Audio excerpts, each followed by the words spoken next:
प्रलयर 3 दिन पर भी माटी कादुओ तलु चली जीवन संधान आउ जी बंची जाइछि से खोजुछि निज घरर ठिकाना हेले एठी घर नाही कि द्वार भी नाही निज अंचल को चिन्हिबा भी एठी मुश्किल होई पड़िछि।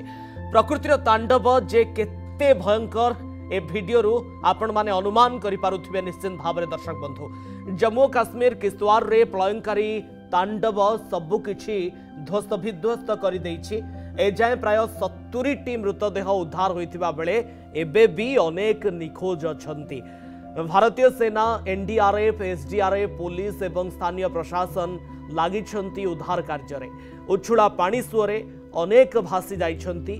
बादल फटा वर्षा सबु किछि उजाड़ी दैछि। 25 जुलाई रु आरंभ होइथिबा स्थानीय मचेल माता यात्रा रे सामिल श्रद्धालुंक समेत 200 रु अधिक लोक निखोज हो जाइछंती।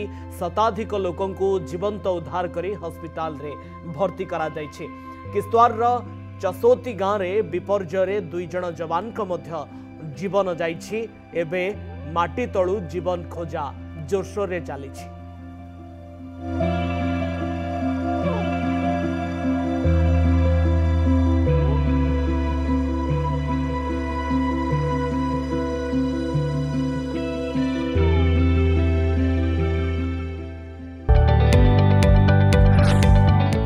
जदि आपंक आम भिडी भल लगा तेब आम चैनल को लाइक शेयर और सब्सक्राइब करने को जमा भी भूलु नहीं।